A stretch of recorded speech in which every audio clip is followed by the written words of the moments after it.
बंधुओं,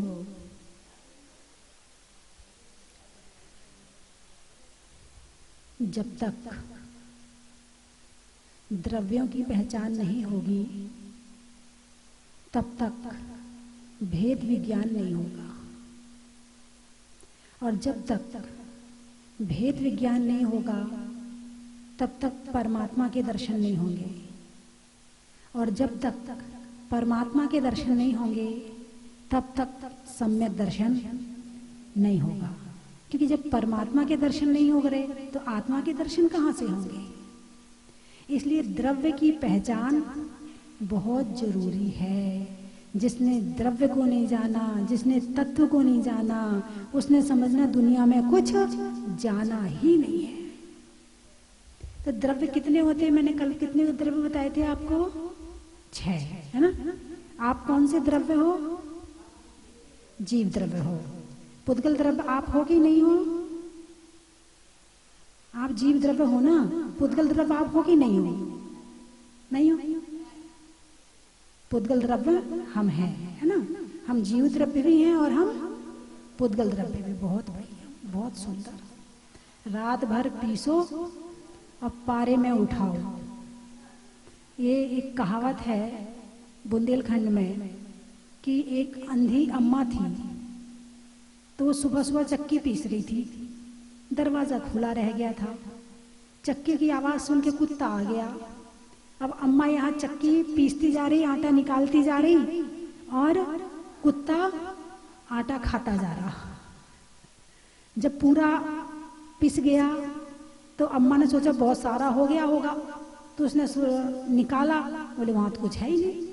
तो बोले रात भर पीसो, पारे में उठाओ। पारे यानी प्लेट, पारा यानी प्लेट। इतने दिन से आत्मा अलग शरीर अलग की चर्चा चल रही है, और जब प्रश्न किया कि अलग है कि एक है, बोले एक है। दोनों एक ना थे, ना हैं, ना कभी होंगे। और द्रव्य पर्याय परिवर्तन तो करता है पर अपना मूल गुण परिवर्तन नहीं करता है। जीव कभी पुद्गल नहीं बन सकता और पुद्गल कभी जीव नहीं बन सकता। दोनों अलग थे, हैं और रहेंगे। शरीर में रह रहे ना, हम रह रहे ना, कितने समय से रह रहे हैं?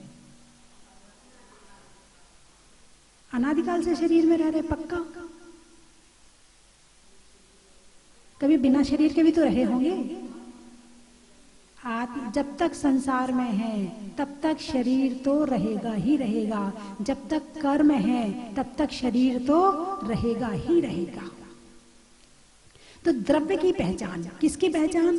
द्रव्य की। जीव द्रव्य, पुद्गल द्रव्य, धर्म अधर्म, आकाश और काल द्रव्य। 6 द्रव्य अलग अलग हैं। इसके अलावा 7वां द्रव्य दुनिया में है ही नहीं है। और द्रव्य का कभी नाश नहीं होता है। उत्पाद या द्रव्य तो होता है मगर नाश कभी भी नहीं होता है। तो ये बताया था गुण पर्याय द्रव्यम। द्रव्य किसे कहते हैं? बोले गुण और पर्यायों के समूह को द्रव्य कहते हैं। तो कल अपनी जीव द्रव्य में गुणों की चर्चा हुई थी कि जीव द्रव्य के कौन कौन से गुण हैं। अनंत दर्शन, अनंत ज्ञान, अनंत सुख, अनंत शक्ति, ये प्रमुख गुण हैं। इसके अलावा असंख्यात अनंत गुण हैं आत्मा में। ठीक है। अब पुद्गल में गुण है कि नहीं है? अरे बोलिए ना, पुद्गल में गुण, शरीर में गुण है क्या कोई? आत्मा में है गुण तो शरीर में गुण होते हैं क्या? हर द्रव्य का अपना गुण अलग होता है। धर्म द्रव्य का क्या गुण है? चलते हुए जीव और पुद्गल को चलने में सहायक होना। अधर्म द्रव्य का क्या गुण है? ठहरते हुए जीव और पुद्गल को ठहरने में सहायक होना। आकाश द्रव्य का क्या गुण है? स्थान देना। और काल द्रव्य का क्या गुण है? परिवर्तन कराना। तो पुद्गल द्रव्य का क्या गुण है? अब आपने जीव का जान लिया, धर्म अधर्म आकाश काल का जान लिया, पुद्गल के गुण पता है आपको? अरे बोलिए ना, 4 गुण इसके भी हैं। कितने? चार। कौन कौन से? स्पर्श, रस, गंध और वर्ण।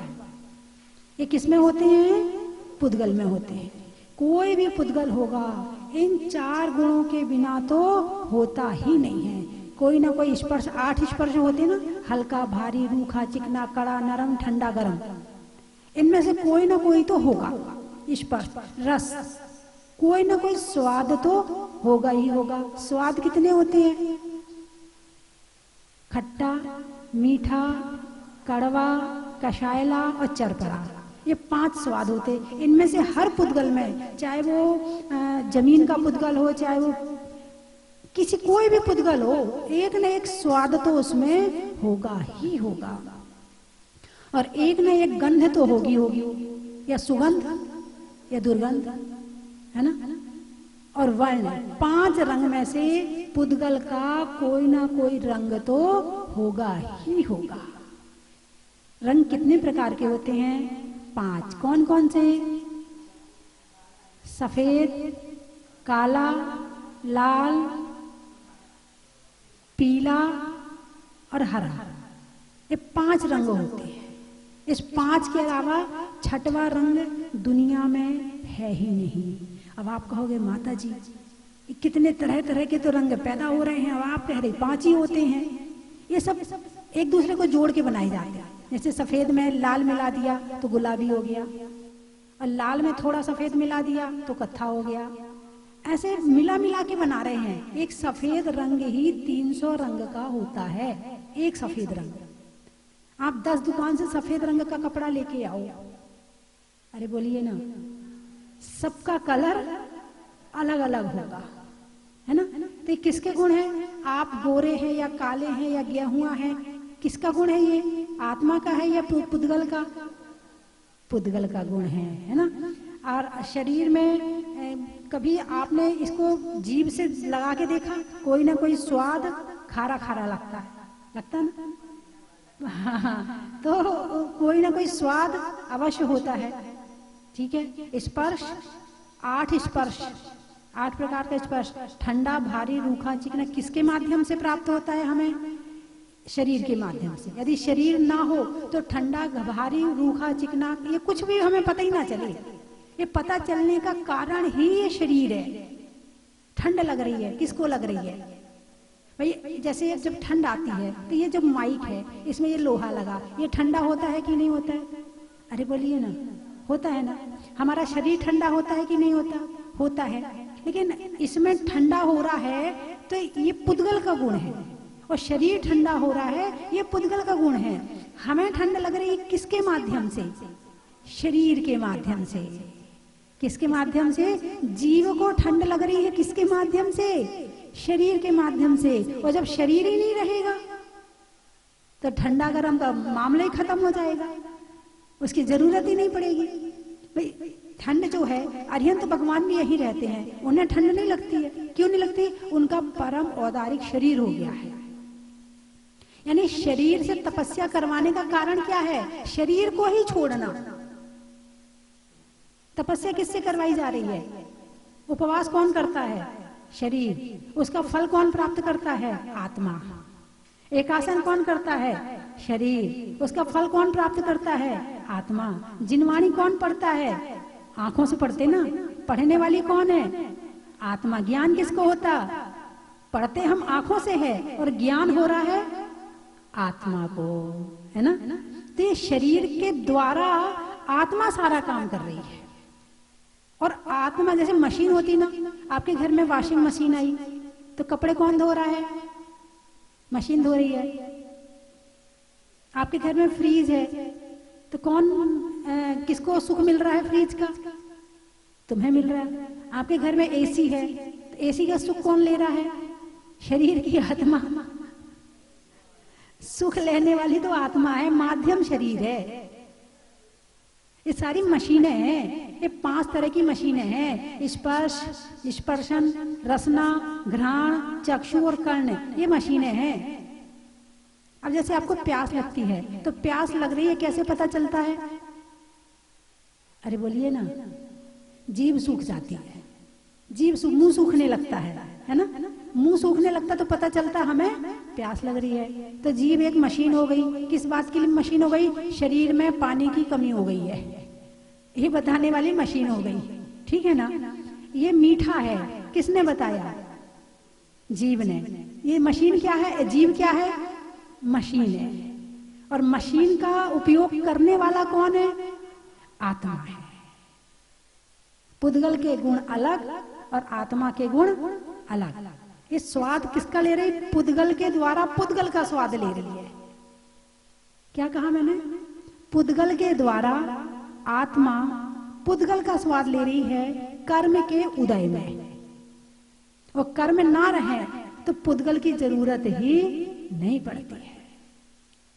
जैसे दूध और पानी है, 1 किलो दूध में आधा किलो पानी मिला दिया तो पानी क्या बन गया? अरे बोलिए ना, दूध बन गया ना? खरीदते तो हो। दूध में रहकर दूध दूध है और पानी पानी। यदि पानी दूध बन जाए तो दूध पतला क्यों होता है? जब पतला होता तो क्या कहते? तुम दूध वाले से पानी मिला के लाए हो, इतना पानी मत मिलाया करो। ये किसने बताया? आंखों ने। आंख एक मशीन है, उसने तौल लिया इसमें दूध कम पानी ज्यादा है। ठीक है ना? आंख भी एक मशीन है। तो आंखों के द्वारा, कानों के द्वारा, मुख के द्वारा जो कुछ बाहर का लिया जाता है वो भी पुद्गल है, जिससे लिया जा रहा वो भी पुद्गल है, और जो ले रहा है वो आत्मा है। तो दूध में पानी और दूध, दूध के अणु दूध के हैं और पानी के अणु पानी के हैं। कितना भी आप उसको उबाल लो, लेकिन फिर भी पानी के अणु तो पानी के रहेंगे और दूध के अणु तो दूध के रहेंगे। दूध कभी पानी नहीं बन सकता और पानी कभी, अरे बोलिए ना, बन सकता है क्या? यदि दूध पानी दूध बन जाए तो फिर अपने घर में जो पानी है उसमें कुछ ऐसा घुमा दो कि वो दूध बन जाए? नहीं बन सकता। पानी पानी रहेगा और दूध दूध रहेगा।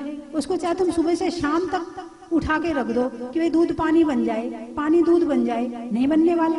कितनी मेहनत कर लेना, कितनी मेहनत कर लेना, लेकिन कभी भी दूध पानी और पानी दूध नहीं बन सकता। ऐसे ही शरीर में रहकर आत्मा कभी शरीर नहीं बन सकती और शरीर कभी आत्मा नहीं बन सकता। पुद्गल कभी जीव नहीं बन सकता और जीव कभी पुद्गल नहीं बन सकता। ये द्रव्य है। द्रव्य कभी अपना स्वभाव नहीं छोड़ता है। पुद्गल का स्वभाव पुद्गल नहीं छोड़ता है और जीव का स्वभाव जीव नहीं छोड़ता है। तो फिर ये सब कुछ क्या हो रहा है? जब जीव का स्वभाव जीव नहीं छोड़ रहा है तो ये फिर ये क्या सारी जिंदगी केवल पुद्गल के लिए नोट कमाने में लगा देते हैं, घर बनाने में लगा देते हैं, कपड़े खरीदने में लगा देते हैं, इतना सब कुछ मेहनत करिए काहे के लिए कर रहे हैं? ये सब कर्म के उदय में है। कर्म कैसे हैं? वो भी पुद्गल है। शरीर कैसा है? वो भी पुद्गल है। जग में जो कुछ देख रहे सब जड़ चेतन का खेल है और हम तुम तब तक बोल रहे हैं जब तक इनका मेल है। जीव में स्वभाव और विभाव दोनों अवस्थाओं को प्राप्त करने की शक्ति है। जीव स्वभाव में आना चाहे, आंख बंद करके ध्यान करके आत्मा का ध्यान करना चाहे तो ये शक्ति भी जीव के पास में है। और जीव अपने स्वभाव को छोड़कर पुद्गल में रमना चाहे तो ये शक्ति भी जीव के पास में है। इसी कारण से जीव इतने अनंत काल से बाहर में जाकर के, बाहर में रम करके, बाहर के कारण से कर्मों का बंध करता है और भटकता रहता है संसार में। और जब ये बात पता चल जाए कि मैं अपनी स्वभाव शुद्ध अवस्था को प्राप्त करता हूं, कर सकता हूं, मैं भगवान बन सकता हूं, मैं अपनी आत्मा का सुख प्राप्त कर सकता हूं, ऐसे जीव को वैराग्य होता है और वैराग्य के कारण से फिर वो उस तरफ आगे बढ़ता है। और फिर एक दिन तपस्या करके आगे बढ़ के और तपस्या का अगले जन्म में और करेगा, फिर और करेगा और एक दिन भगवान बन जाता है।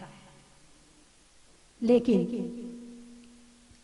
पर द्रव्यनते भिन्न आप में रुचि सम्यक तो भला है, मैं पर द्रव्य से भिन्न हूं।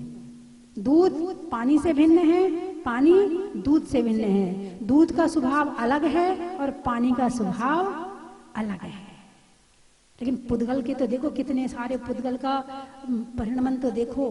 भूमि एक होती है, नींबू का बीज डालो तो खट्टे नींबू आ जाते हैं, और गन्ने का बीज डालो तो मीठा गन्ना आ जाता। भूमि वही है, लेकिन जैसा बीज डालो वैसा निकल आता। ये कर्म है, जैसा कर्म करोगे वैसा कर्म आ जाएगा। जैसा बीज बोओगे वैसा फल प्राप्त हो जाएगा। और जब बीज नहीं बोओगे, अरे बोलिए ना, बीज नहीं बोओगे तो सुबह से शाम तक बीज बोते हैं कि नहीं बोते? रात को सोते सोते में बीज बोते कि नहीं बोते? बोते हैं ना। तो भाई फिर तो ये कभी खत्म ही नहीं होगा। चाहे अच्छा बीज बोए तो अच्छा आएगा, बुरा बीज बोए तो बुरा आएगा। बीज तो बोया, फिर ऐसे तो कभी कर्म खत्म होने वाले है ही नहीं है। फिर भगवान कैसे बन गए? उनके कर्म कैसे खत्म हो गए? अरे बोलिए ना, हैं? देखो, एक होता है कर्म और एक होता अकर्म। कर्म अवस्था करना, चाहे पूजा करो, चाहे पाठ करो, चाहे गाली दो, चाहे भजन गाओ, कर्म। एक शुभ कर्म है, एक अशुभ कर्म है। कुछ भी कर रहे हो कर्म है।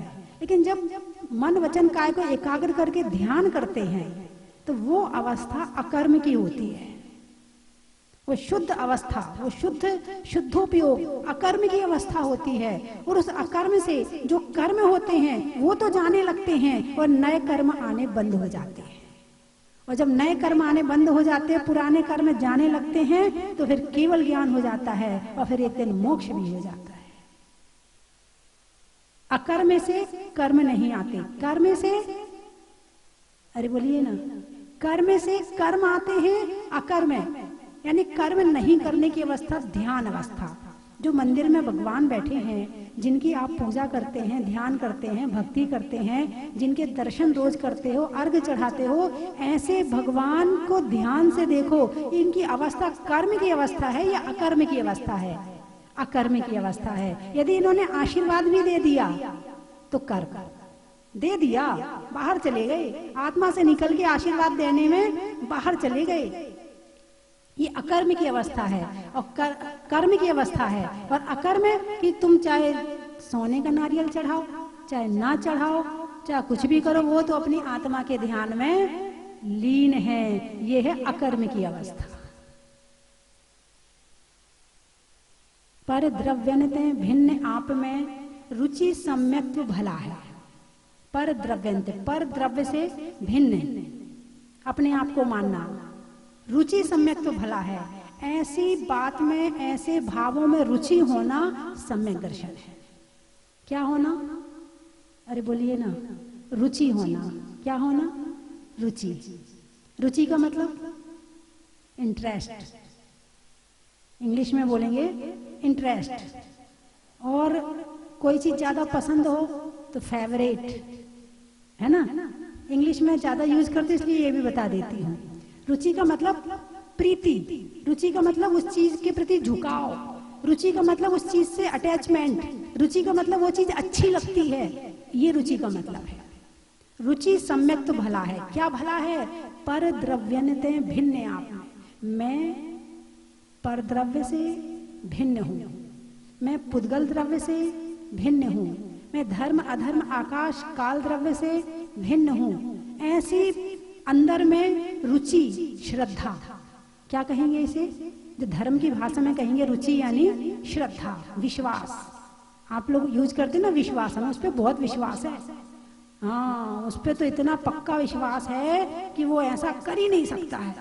ऐसा विश्वास, रुचि यानी श्रद्धा। ऐसी श्रद्धा हो जाना और ऐसी अकाट्य श्रद्धा हो जाना कि आत्मा अलग है और शरीर अलग है। ऐसी अकाट्य श्रद्धा हो जाना, इसका नाम है सम्यक दर्शन। अकाट्य श्रद्धा कैसी?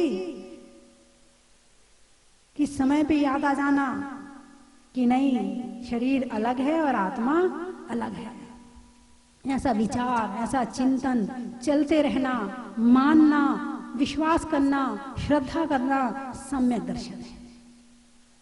और एक बड़ी अच्छी बात है कि सम्यक दर्शन प्राप्त करने में ना तो दान करना पड़ता है, कि भाई करोड़ों रुपए दान करो तो सम्यक दर्शन होगा, नहीं तो नहीं होगा।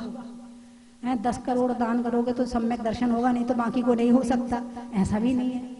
सम्यक दर्शन प्राप्त करने में आप पीली साड़ी पहनो तो भी हो जाएगा, नीली पहनो तो भी हो जाएगा, कपड़ों की भी ज्यादा जरूरत नहीं है। सम्यक दर्शन प्राप्त करने में उपवास करने की भी जरूरत नहीं है कि भाई जो उपवास करेगा उसी को सम्यक दर्शन होगा, बाकी को नहीं होगा। है सम्यक दर्शन प्राप्त करने में भाई जरूरी नहीं कि आप तीर्थ पे जाओगे तो ही सम्यक दर्शन होगा, नहीं तो सम्यक दर्शन नहीं होगा। जहां बैठे हो, जैसे बैठे हो, अपनी रुचि, अपनी श्रद्धा, अपने भाव बदल लो, बस सम्यक दर्शन हो गया। और सम्यक दर्शन की महिमा तो हर शास्त्र में मिल जाएगी आपको। रत्न श्रावकाचार में जो पहले अध्याय के जो अंतिम 10-12 श्लोक हैं, देखो क्या महिमा गाई है कि सम्यक दर्शन को, सम्यक दृष्टि को क्या क्या प्राप्त हो जाता है, वो कहां कहां नहीं जाता है।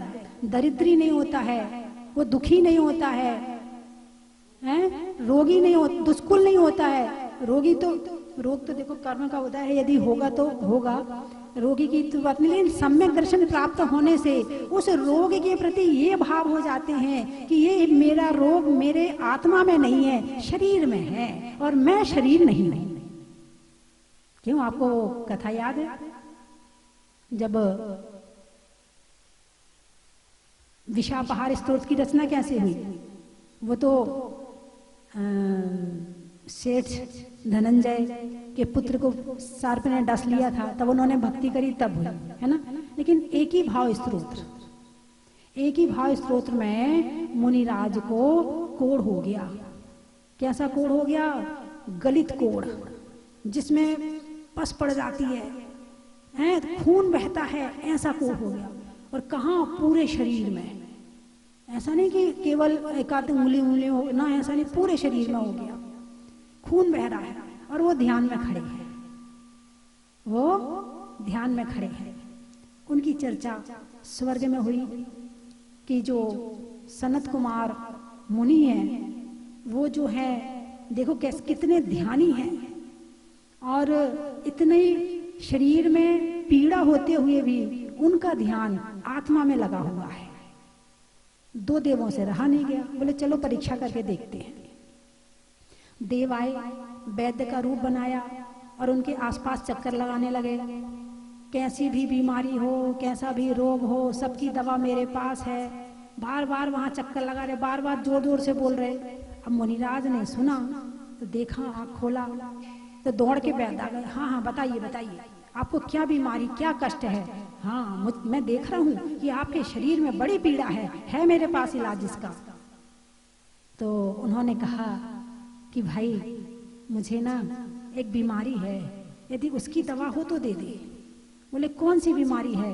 बोले जन्म जरा मृत्यु की बीमारी है, यदि इसकी दवा हो तो दे दे। क्या बोले? इसकी दवा हो तो दे दे, वरना मुझे शरीर की बीमारी की दवा नहीं चाहिए। बात समझ में आई कि नहीं आई? जब सम्यक दर्शन होता है तो ध्यान आत्मा की तरफ जाता है, शरीर की तरफ नहीं जाता है। और जब ध्यान आत्मा की तरफ जाने लगे, आत्मा पे श्रद्धा हो जाए, किसी दूसरे पे नहीं, खुद की आत्मा पे।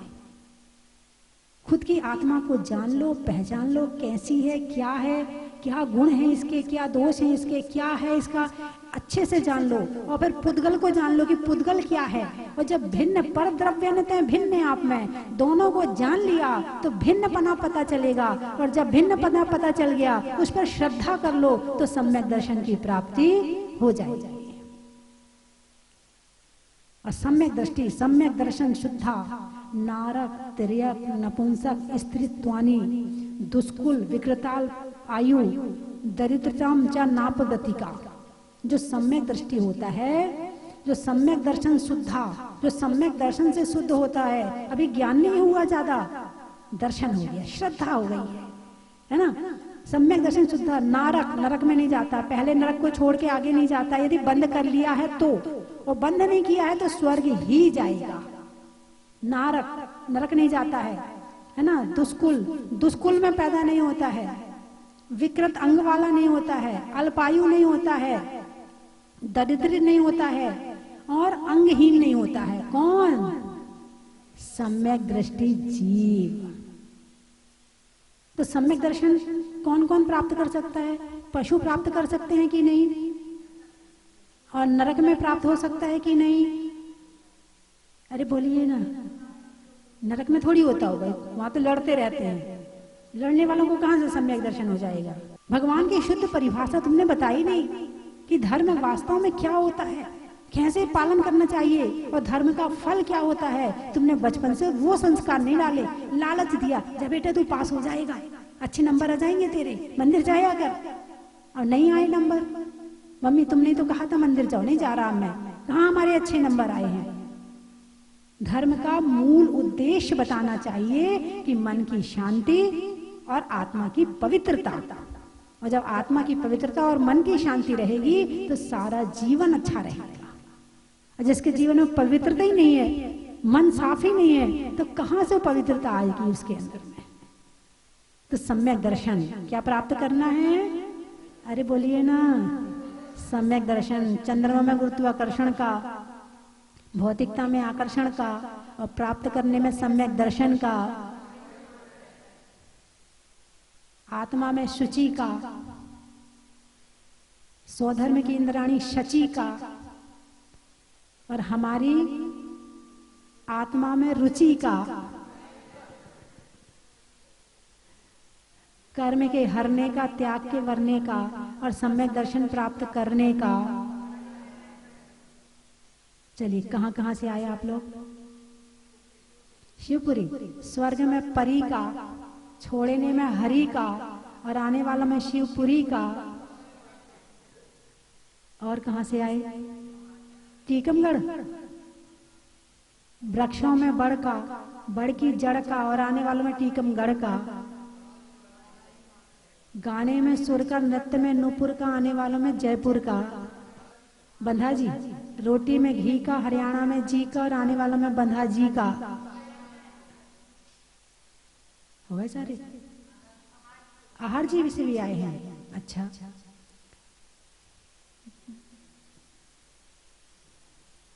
रिश्तों में जीजा जी का, और घर में जीजी का, और आने वालों में आहार जी का। बोलिए 24 भगवान की।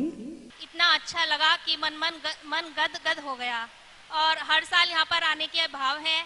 और भगवान मुनीश्वर नाथ से यही प्रार्थना है कि हम सभी परिवार के सदस्यों की धर्म वृद्धि करें। बोलिए माता जी की जय, मुनीश्वर नाथ भगवान की जय। है जो भी कोई उसका बार बार आने को मन करता है। इतना सुंदर तीर्थ क्षेत्र है, इतना सुंदर तीर्थ क्षेत्र है कि मन करता है यहीं पर रुक जाऊं। बोल मुनीश्वर नाथ भगवान की जय। आरिका माता की वंदनामी। मैं 5-4 साल से इतनी भगवान से भक्ति प्रार्थना कर रही थी, हे प्रभु मुझे दर्शन दो, हे प्रभु मुझे दर्शन दो। आज शुभ दिन आया और बहुत मन खुशी से गदगद हो रहा है। मुनीश्वर नाथ भगवान की जय। आज हम सबका परम सौभाग्य है कि हमने जगत पूज्य, बहुत ही सबकी मनोकामनाएं पूरी करने वाले और अतिशयकारी भगवान मुनीश्वर नाथ भगवान के आज जलाभिषेक किया, शांति धारा की और उनको अर्घ चढ़ाया। यहाँ पर जिन जिन ने भी आज के इस दिन जिन्होंने सौभाग्य प्राप्त किया है वे अनंत सौभाग्य के धारी हैं। ऐसे भगवान के चरणों में शांति धारा करना, उनका अभिषेक करना और उनको अर्घ चढ़ाना हमारे पूरे परिवार के लिए, पूरे गांव के लिए और पूरे देश के लिए बहुत ही सौभाग्य का सूचक है। हमने वो सूचक प्राप्त किया है और वो भी विमल प्रभा माता जी के सानिध्य में हमने यह पुण्य कार्य का अर्जन किया है। बंधुओं, यह जहाजपुर का मंदिर जो बना है, हमारे परम पूज्य स्वस्ति भूषण माता जी ने इस कार्य को जिस ढंग से और जिस कम समय के अंदर इसको संपूर्ण किया है, यह भगवान मुनीश्वरनाथ भगवान का ही चमत्कार है। ऐसी विश्व वंदनीय प्रतिमा आपको पूरे भारतवर्ष में भी नहीं, पूरे विश्व में आपको ऐसी प्रतिमा के दर्शन होना बहुत ही मुश्किल है, जिसके अंदर अभी जैसे जय कुमार जी पंडित जी ने बताया था कि मूर्ति के अंदर, नाभि के अंदर स्पंदन होना, एक साथ 4-4 कलर का प्रकट होना, यह कोई छोटी मोटी घटना नहीं है। आज के इस पंचम काल के अंदर ये घटनाएं होती है और अब इसको हमें देखने का सौभाग्य मिलता है, तो हम भी बहुत बड़े सौभाग्यशाली व्यक्ति हमारे को समझना चाहिए। और ऐसे भगवान का हमको आज अभिषेक करने का और शांति धारा करने का सौभाग्य प्राप्त हुआ है। यह हमारे लिए बहुत ही सौभाग्य की बात है और मैं तो धन्य हो गया माताजी के आशीर्वाद से, माताजी के सानिध्य के अंदर और हमारे पंडित जय कुमार जी के कुशल नेतृत्व में। आज है जो मैं पंडित जय कुमार जी के बारे में 2 शब्द बोलना चाहूँगा। ऐसा व्यक्तित्व बहुत कम जगह मिलता है। अगर ऐसे व्यक्तित्व अगर किसी क्षेत्र को मिल जाते हैं, उस क्षेत्र की वृद्धि के अंदर, उस क्षेत्र की उन्नति के अंदर बहुत ही कम समय लगता है कि वह है पूरे विश्व के अंदर जगमगाने लगता है। हमारे जय कुमार जी और हमारे भानु जी और यहाँ के कमेटी ने जो इतना कार्य किया है, इतना सराहनीय कार्य किया है, वह उसका वर्णन करना बहुत मुश्किल है। और मैं जय कुमार जी के बारे में तो कहता हूँ, यह है मतलब 2018 से जब से मंदिर का ये उससे जुड़े हैं और इन्होंने इनके नेतृत्व के अंदर जो शांति धारा, जो अभिषेक होते हैं, जिस डिसिप्लिन से यहाँ पे अभिषेक होते हैं, वह किसी क्षेत्र में नहीं होते हैं। आपने देखा होगा वहाँ पे धक्का मुक्की मचती है, लेकिन यहाँ पे कितनी शांति से ये हमारे को अभिषेक कराते हैं। चाहे कितना ही बड़ा व्यक्ति हो, उसको हमेशा वो भी लाइन में ही आना पड़ता है, उसको बिना लाइन के अंदर ये नहीं बुलाते हैं। ये यहाँ की विशेषता है जो मैंने देखी है पंडित जय कुमार जी की। और भगवान मुनीश्वरनाथ जो जहाजपुर के हैं, ऐसे पूरे विश्व के अंदर कहीं पे भी नहीं है। और मैं भारतवासियों से, जितने भी दिगंबर जैन समाज के और दूसरे जैन समाज के व्यक्ति हैं, मैं उन्हें निवेदन करता हूं कि आप आपकी जिंदगी के अंदर एक बार जहाजपुर मंदिर में आकर भगवान मुनीश्वरनाथ भगवान के दर्शन अवश्य कीजिए। आपका जन्म सफल होगा, हमारा जन्म सफल होगा। धन्यवाद। बहुत बहुत एक बार तालियां विनोद जी के लिए। आपके लिए बता दूं कि आप जैन धर्म की रक्षा के लिए बहुत जगह आपने योगदान दिया है। अभी वो आदरणीय मुनि श्री चारु कीर्ति जी भट्टारक, जो 7 बेलगोला के मेन थे, जिनकी अभी समाधि हुई है, उनकी प्रथम बोली आपने ही ली थी और उनका सारा क्रिया समाधि की क्रिया आपने की थी। जोरदार तालियों से हम आपके भाव की पुण्य की अनुमोदना करते।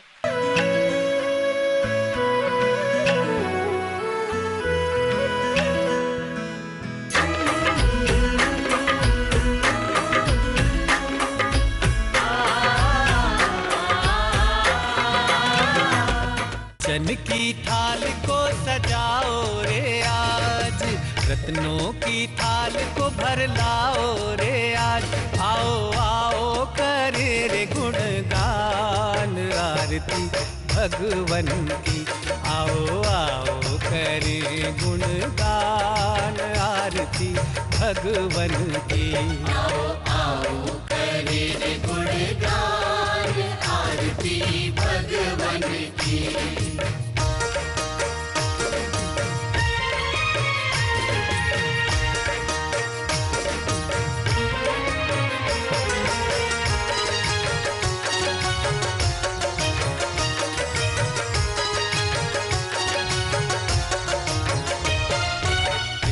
सुमित्र के राज दुलारे। परम विदुषी लेखिका गणिनी आरिका रत्न श्री 105 स्वस्ति भूषण माता जी, जिन्होंने मात्र 20 वर्ष में 100 से भी अधिक किताबें लिखकर जैन समाज को अनूठा योगदान दिया है। बड़े बड़े विधान जैसे कल्पद्रुम महामंडल विधान, सिद्ध चक्र महामंडल विधान, इंद्रध्वज महामंडल विधान एवं विशेष जनपद, पूजांजलि आदि महत्वपूर्ण साहित्य बहुत ही सरल व सुबोध शैली में लिखे हैं, जिसमें गद्य एवं पद्य साहित्य भी समाहित है। इन महान साहित्यों को पढ़कर आप भी अपने ज्ञान का विकास कर सकते हैं। साहित्य प्राप्त करने हेतु आज ही संपर्क करें। संपर्क सूत्र 7906062500 9868345768।